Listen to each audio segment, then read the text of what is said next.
Misers. We're here with another episode with Niyi Sobermehin, former pro football player, motivational speaker, podcast guest. What's up, my man? How you doing? I'm doing great, man. It's a pleasure to be on, man. So I'm happy to be on. Absolutely. So you parlayed some time in the league. How long were you in the league? I was in the league for 2 seasons, man. Yeah, nice. With the New Orleans Saints. Yeah. But then, so after that, like a lot of people, because, most people who are in the league, they don't get these long, illustrious careers and set up for life. They get to play a little bit and then they got to figure some stuff out. So what was that process for you, trying to parlay? You've been playing football your whole life and then figuring out what you were going to do afterwards. Man, that's a great question, man. It's funny because as an athlete, I loved football, man. And growing up, I started playing football when I was in 7th grade. I grew up in a soccer family, fell in love with football, but I never was that guy who felt like, football was my only identity. Those guys who get tattoos of it and all that type of stuff. But I love football, but I never considered it something to be my total identity. But when it was at the time, it felt like taken away from me. It was like I felt like naked. You know what I'm saying? It was like, What do I do now? You know what I'm saying? And I had just graduated. I had a degree and everything like that. But I never really took seriously a plan B or what was going to happen after sports. So I went to New Orleans, man, and had a blast there. And it got cut short. I had injuries. My shoulders were busted up, both of them, each year. And so afterward, I just like any other athlete, you never want to really believe it's over. So I spent some time trying to get back. You know what I mean? I did a couple more tryouts and things like that. I remember going to Cleveland and doing a tryout there for the Browns. And I thought for sure I was going to get picked up there. That didn't happen. Denver called me up and was like, yo, we're going to fly you out, next week for camp. And I'm packing my bags, telling everyone, yeah, I'm back, baby. And then I don't hear from them again. You know what I mean? So it was really, really frustrating, man. And after that, I sort of just wandered around. You know what I mean? I didn't know what I wanted to do. I just dabbled in some things. I was working at a job I didn't really like, sort of doing getting into scenes that weren't really my thing, and that's what happens when you wander. You don't really have a clear direction. You kind of just get pulled whichever way you go. And also during that time, though, I started training athletes in the gym. So the gym that I was training out of, a lot of athletes would come to me and they knew I was trying to get back in the league. And so they want to get advice from me and things like that. So I started this training camp where I took athletes through a 6-week training program, showing them how to eat, think, and train like a pro athlete.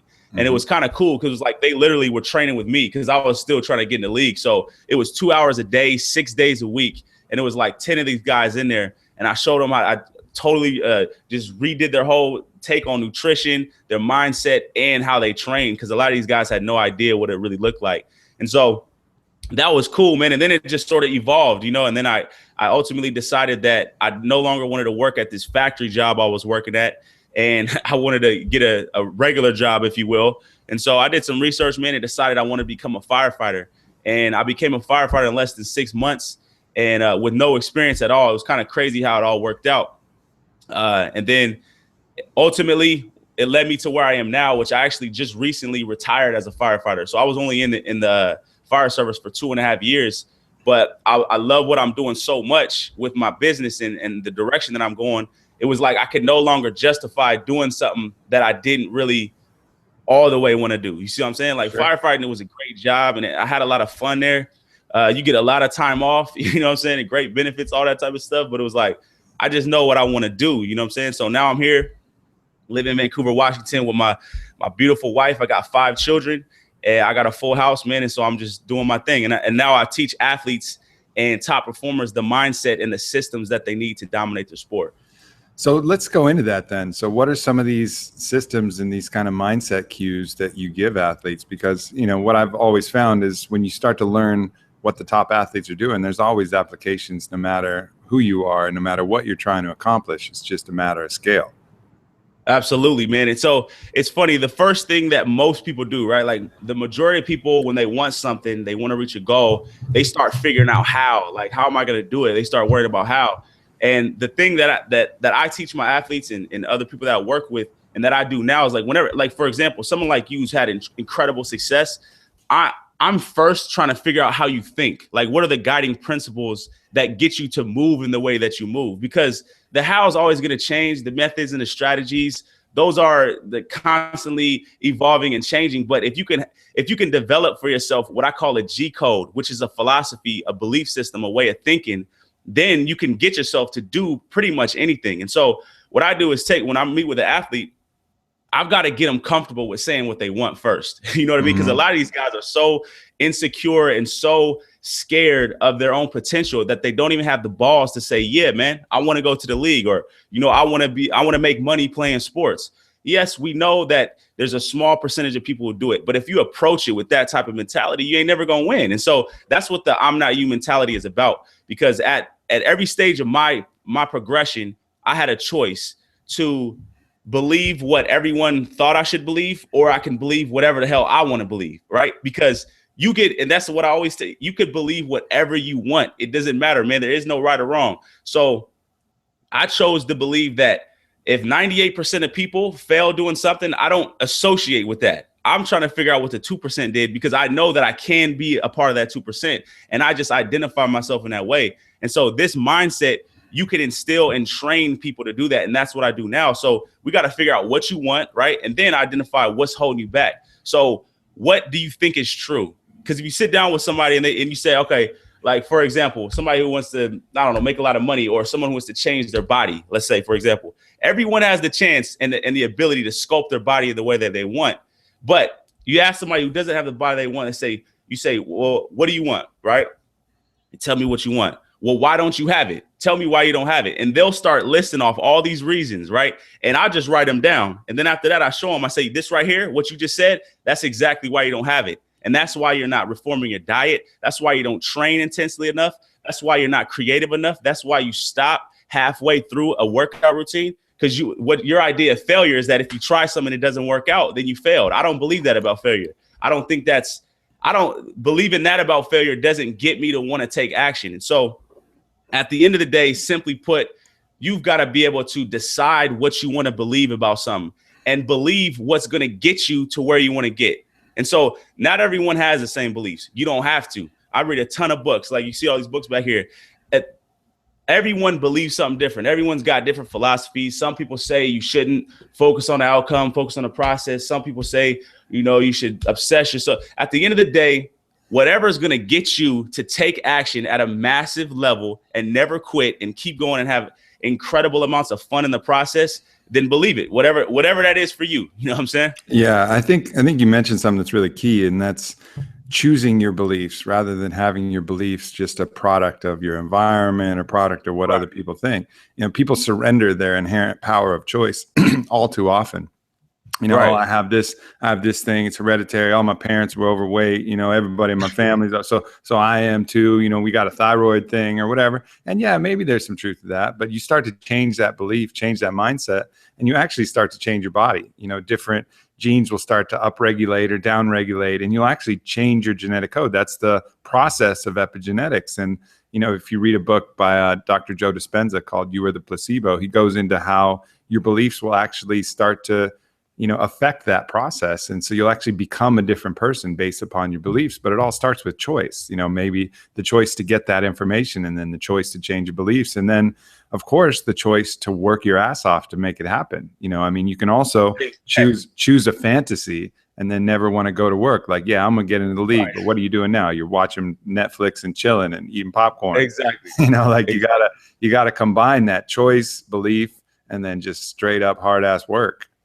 Man, I feel you. It's funny, man, because there was this dude that I worked with when I was a firefighter, and it was crazy because he was older. He was actually one of my lieutenants, and we were just talking around the dinner table or something, man, and he was talking about prostate cancer in men, right? And obviously, we all know like prostate cancer is a big deal. It's a reality for a lot of men, right? But he was arguing that I get people to finger my ass every day just to make sure I don't get it. But this dude was trying to have me believe that every man is damn near guaranteed to have prostate cancer. And I'm like, all right, man, I don't know the stats. I'm sure that there's a high rate of prostate cancer among men.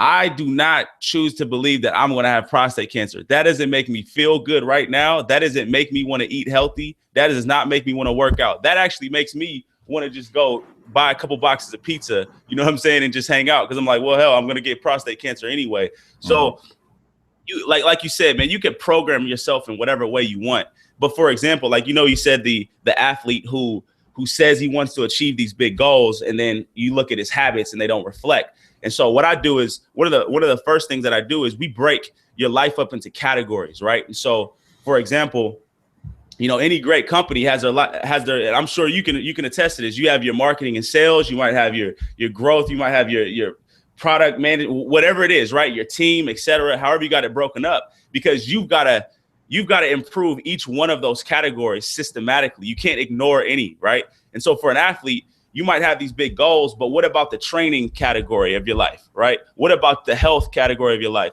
What about the mindset part of your life? What about your friends and your environment section of your life? All of those have to be optimized and ultimately innovated. Like, I like what Jay Abraham, one of my favorite marketers, man, he talks about optimize first, then innovate. You know what I mean? Like, we got to optimize what's going on in each category of your life and do it systematically.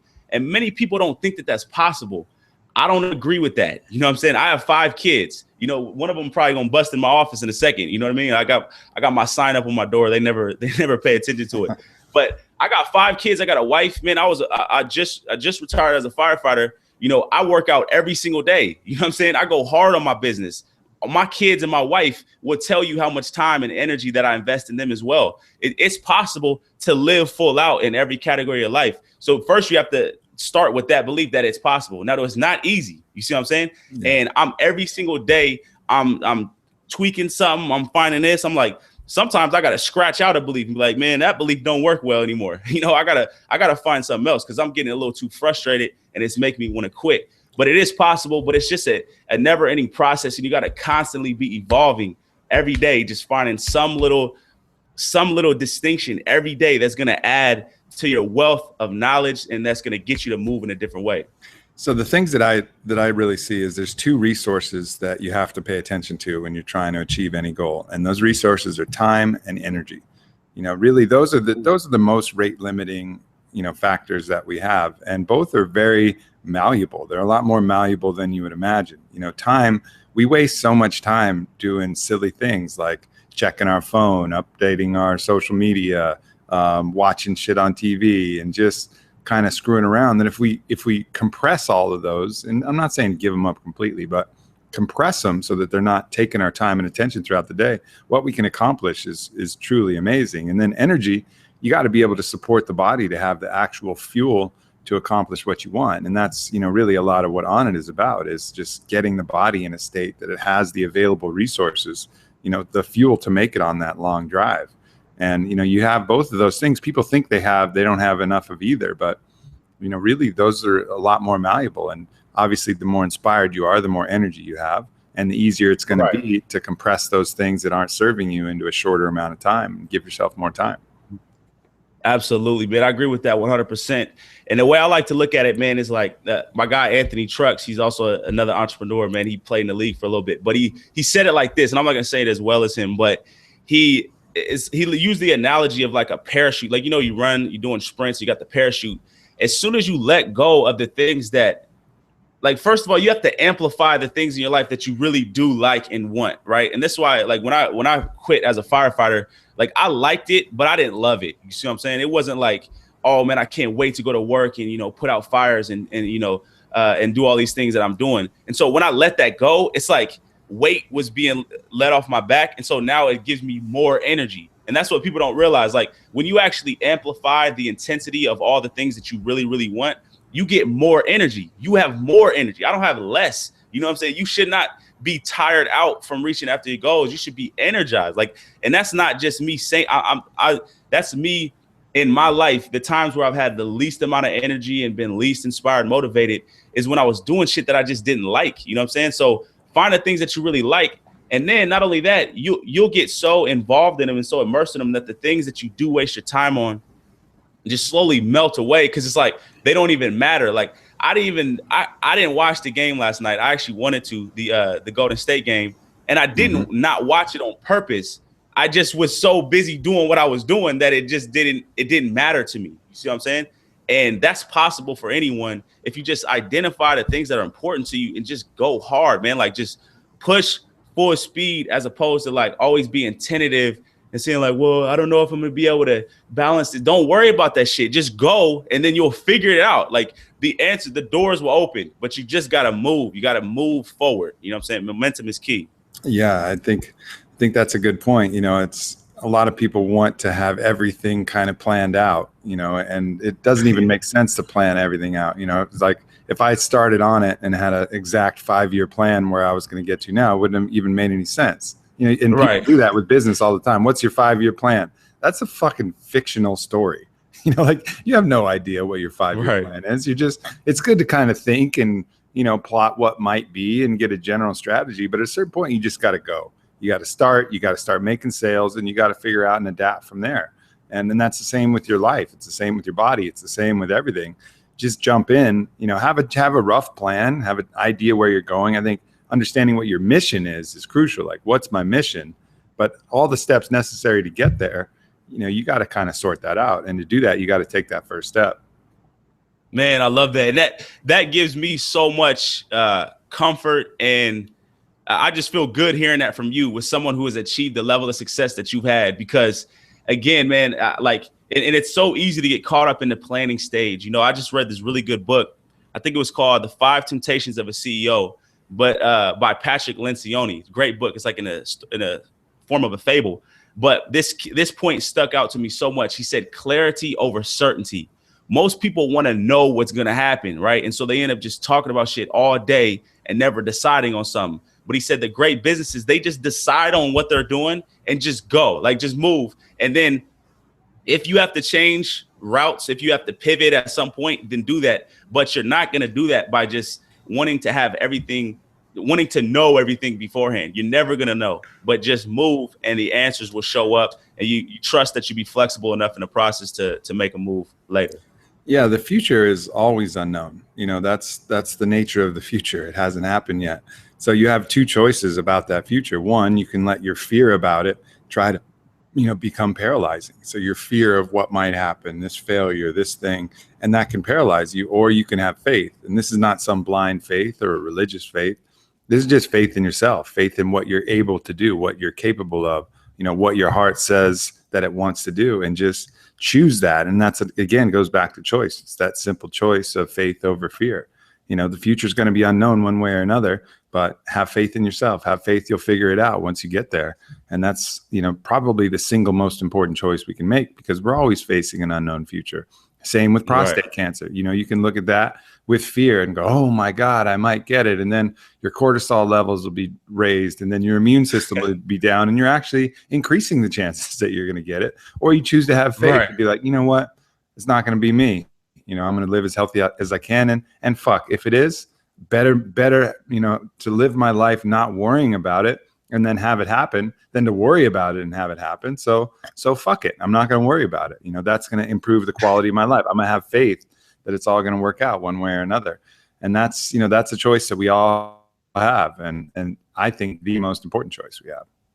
I agree with that 100%, man. And that's that at the end of the day, that's the I'm not you mentality. It's like, all right, you that might happen for you, and even if, like you said, even if it does, I'll make something good happen from it, and I'll make prostate cancer look good. You know what I'm saying? Or I'm gonna be the one that sparks the cure for it, or whatever it is. You could flip it however you want, man. And that freedom gives me so much, like, it just makes me feel good just knowing that I have that freedom, that any situation that happens, I could choose what it means to me. And that's going to ultimately determine what I do about it. You know what I'm saying? Mm-hmm. So what are you've mentioned books a few times. What are some of the books that have really been influential for you?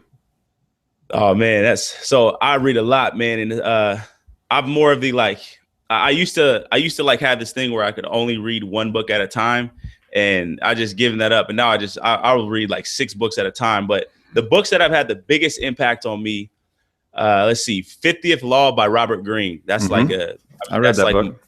That's a version of my Bible. I mean, that might sound blasphemous, but I listen to that book, the audiobook, all the time. 50th Law, Awaken the Giant Within by Tony Robbins was big time, had a huge impact on me. what to say when you talk to yourself. That was a big one, had a big impact on me. I'm actually reading this book right now, man, called, it's right here on my desk, Ego Enemy. I just did a podcast with Ryan, the author. I read that book as well. Yeah. Man, that book hits hard, man. Like when you read a book and you start to feel a little anxiety and feel uncomfortable, that's a good thing, man. So like that book definitely hit a certain way. Let's see, what else? Law of Attraction is one of the first books that I read, had a big impact on me. All the Tony Robbins books, I mentioned those. See, I'm gonna just look at my. Yeah. So for people listening to this podcast, I have reviews up on my own blog, aubreymarcus.com, for both the 50th Law and for Ego is the Enemy, because both of those are really, really good books. Did you know actually so Ryan Holiday was, helped Robert Greene with all of his books. That was how Ryan got his start, was doing research and working with Robert. Yeah. So that connection is there. And you see the similar styles in how they, how they approach things, for sure. I've read most of Robert's books and all of Ryan's books as well. Really great how they draw those historical examples, because for me, I'm more of an experiential philosopher. So I look inside myself and try and sort things out. But then reading their books, you get to get these real world historical examples that really put things in perspective. So, I'm right there. I highly recommend those books. Definitely. So, what other personal habits do you think are important? Are there any like little hacks or little tips that you can take? We've been talking a lot about motivation and mindset in general. Is there anything specific, any kind of ritual that you do or anything that you recommend, that works for you that's kind of unique? Absolutely, man. I think one of the biggest things is, and this is kind of like success 101. You read any books, you always talk about morning routine. My morning routine has evolved. I think everyone needs to have some sort of routine. And I'm not going to say what needs to be in it. I'll tell you what's in mine, but you've got to have some sort of anchor for your day that puts you in the emotional state that you need to be. And whatever that is for you. For some people, it may be calm and, focused. Some people, it may be, happy and grateful. For some people, it may be, beast mode. Like that's a lot of the time. Like that's one of my go-to emotions, is just motivated and fired up. But I wake up, I'm an early riser, and I have to be just based on how my lifestyle is, with my kids and things. So I get up at 5. I take a cold shower in the morning. It's a habit I started a little bit over a year ago. And it's definitely had a huge impact on my overall lifestyle, because I feel like how you start the morning, like it's so I'm not going to go so far as to say you can't have a good day if you have a bad morning. That's not true. But if you have great mornings, you'll have a lot of great days. You know what I mean? And that's just what I found. So take a cold shower. I meditate. I use the app Headspace, which is, I'm just in love with that app. You know what I mean? I'm so mad because I was on like a 44-day streak. They have this little tracker on it where you have a streak, and I missed, I think 2 days ago. And so now I had to start over. I was like, damn, but I was going for a new streak. But Headspace is really big time. Meditating has been key for me. And then I journal. I have what I call my blueprint. It's a customized journal that I created a little over 3 years ago, and it's ever evolving. But it's a way for me to condition my mind as well as prepare myself for the day. So there's a series of questions that I ask myself each day to literally focus myself in a way so that any morning you could wake up feeling any sort of way. But when you ask yourself certain questions in the morning, you will direct your focus in such a way that makes you feel a certain way. And now it's just like habitual. If you take my blueprint away, I'm still going to ask myself these questions every day. So I remind myself of my vision. I remind myself why it's super, super important that I do this. Because some days I wake up and I'm like, you ever just have those days you wake up and you're just like a zombie. And it's like you have a slow start, but it's like I remind myself why I'm doing it. And then, of course, identify what are my top 2 to 3 results that I have for the day. What are the actions that I must take in order to achieve these results? Why do I believe that I deserve the success that I'm going after? That's a huge question right there. And then I have some sort of mental conditioning exercise with some sort of written form. I love to write. So some people are big on doing on a computer. I still like to hand write. And so, for example, one technique, for example, we'll call it the cleanser technique. I basically just empty out all my thoughts, negative thoughts on the paper. Like, right. So any doubts that I have, like, man, why hasn't this person emailed me back? Man, how come I didn't sell as many copies of this product as I want it, man. Is this ever going to happen? You know, just whatever negative thoughts I have. And then I just convert them into a more desirable thought. You see, like it doesn't have to be a crazy shift, you know, just something to subtly switch that so that one of the things that I pride myself on is I don't stay on negative emotions for long. I do get mad. I get frustrated. I get pissed off. I get disappointed. I experience all these emotions. I just don't stay in it for a long time, man, because like I've developed techniques and I've learned a lot from different books, et cetera. And I've tried them all out, figured out which ones work for me to where I could just pivot and really quickly. And to me, that's the definition of mental toughness is your ability. Like when Rocky says, man, it ain't how hard you can hit. It's how hard you can get hit and keep moving forward. So you're going to wake up feeling shitty some days. You're going to be mad. You're going to feel betrayed. You're going to feel lost. You're going to feel all those things. But how long do you stay there?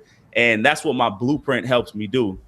Another key habit for those of you who are married out there, man, like, and this has been big time, is meeting with my wife every single day. Well, like we have what I call our daily huddle. Like we meet every day, like without fail, like we have to do it. And it's at least 5 minutes. We have other longer form meetings as well. But I treat my marriage the same way.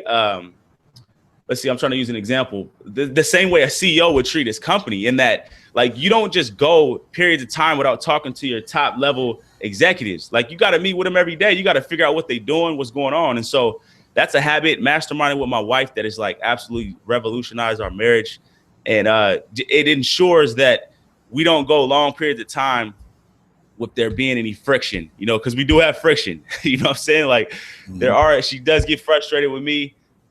She will tell you that I don't spend enough time with her and, you know, I have these habits, et cetera.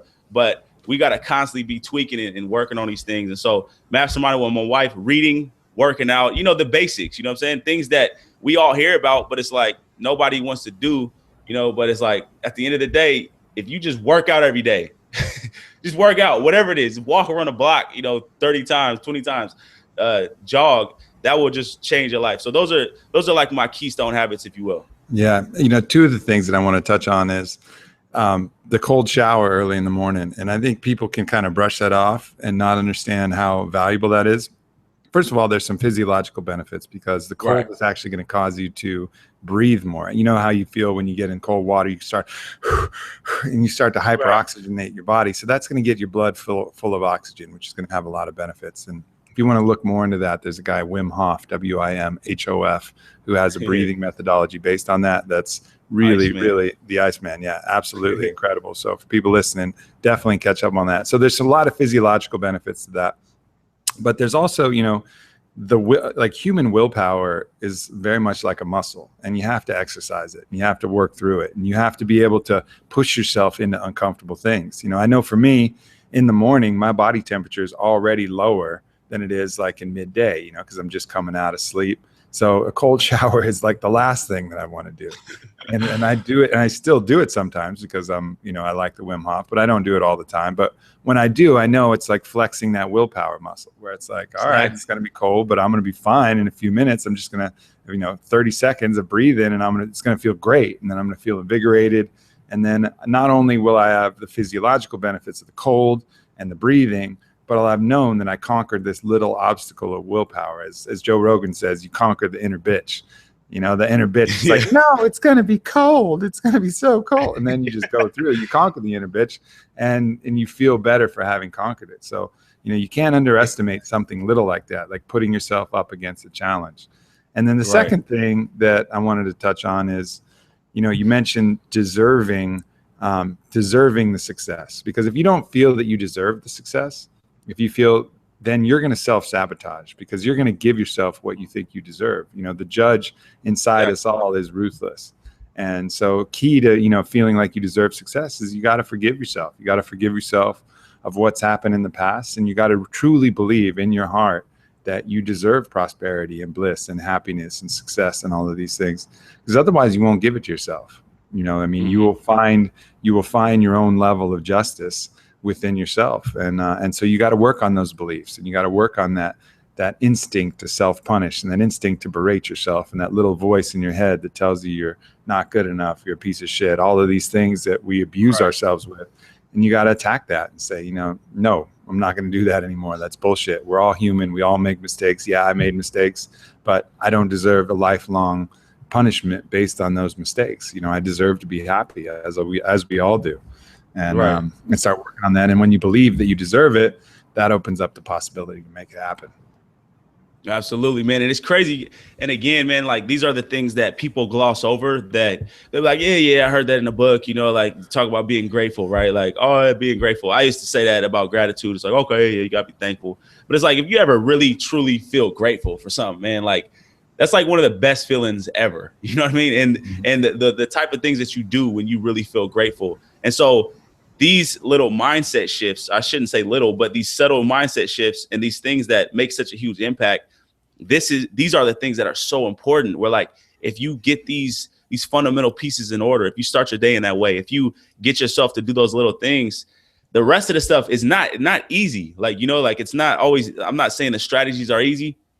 I'm still figuring out, how to do X, Y, and Z, and how to work the different business strategies, and how to, put a team together and all these things. But you can do them and have a lot more fun in the process and not be all depressed and worn out if you take care of your mindset and you develop a mindset that's gonna, foster, positive action. There was something else I wanted to say about the cold showers, man, how you mentioned. Because like you talked about how like when you exercise that willpower, it gives you that confidence, right? Like you start to grow your willpower. And it's something about when you don't do it, right? Like when there's something. So everyone listening, think about something that you should do, that you want to do, that you're not doing.